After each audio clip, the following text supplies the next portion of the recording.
William Daniel and Son, one of Birmingham's best-known wholesale fruit and vegetable merchants, transferred their warehouse and offices to these new premises built for them in 1916 at the junction of Upper Mill Lane and Moat Lane. The company remained there until June 1956, when they had to temporarily move to other premises in order for Smithfield House to be built on the site of their former Moat Lane warehouse. The Daniel Company drew suppliers of produce from every area across the UK and from many places abroad, and it supplied retailers in 6 Midlands counties and a large part of central Wales as far west as Aberystwyth. When Smithfield House was officially opened on Monday, August 19th, 1957, it was the tallest building in Digbeth. The flat roof of the building was approximately 100 feet above the main road leading to the bullring, well above the pinnacle of Digbeth Police Station clock tower directly opposite. The rear of the building was bounded by Moat Lane and overlooked the Smithfield Market. It comprised a basement and 6 stories above. The front elevation was in Digbeth and comprised 7 stories. A notable feature is that the block is of an irregular polygon shape, measuring approximately 100 feet by 60 feet. Built at the junction of Digbeth and Moat Lane, Smithfield House was erected at a cost of £164,000 and completed 2 months before schedule. It stands on 2/3 of the old Upper Mill Lane. In the 13th century, a corn mill belonging to the Lords of Birmingham was situated in Upper Mill Lane. It was supplied by the waters of the Moat from Lady Well. It was probably the earliest mill in Birmingham. The site of the Smithfield House is the oldest part of Birmingham. During excavations, several cellar vaults and 2 dry brick wells, both in perfect condition and reaching to considerable depth, were unearthed. Discovery of the wells served as a reminder that Digbeth was once known as Well Street because of its many springs. According to William Hutton, Birmingham's first historian, Digbeth means Duck's Bath, so called from the Duck's Pond there.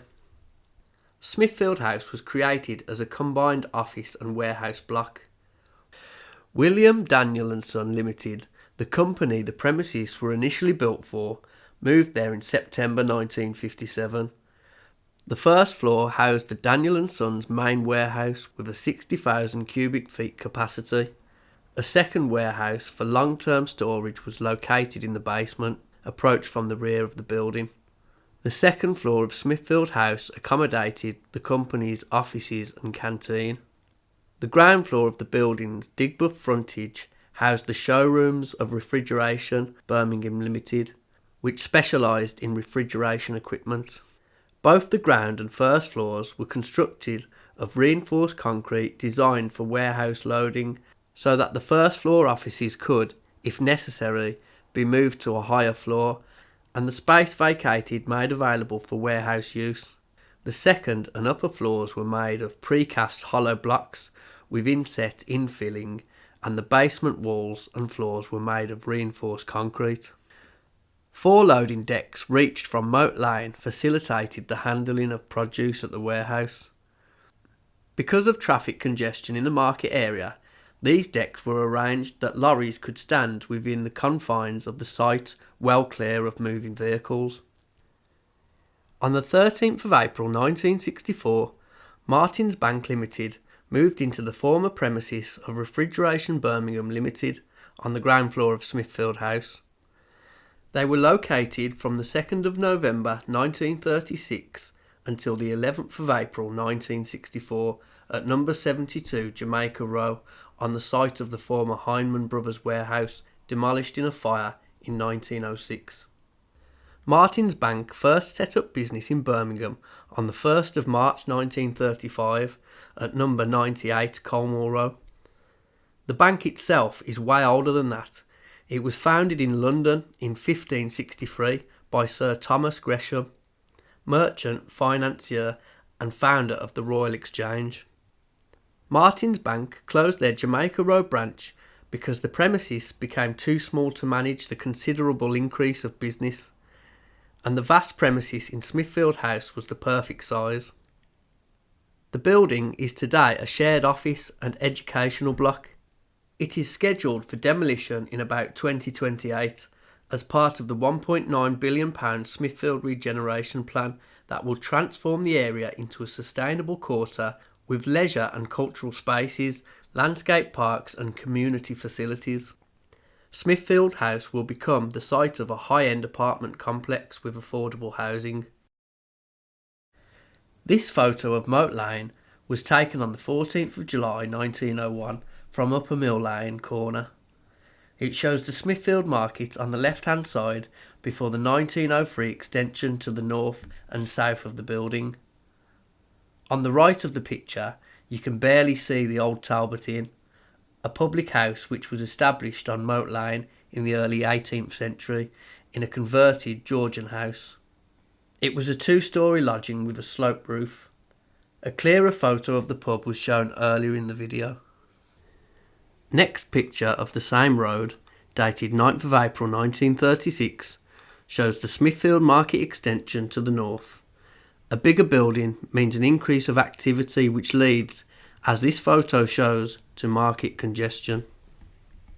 Every morning at 6 a.m, large carts loaded with produce were arranged in long queues along Moat Lane, waiting for entry into the Smithfield Market.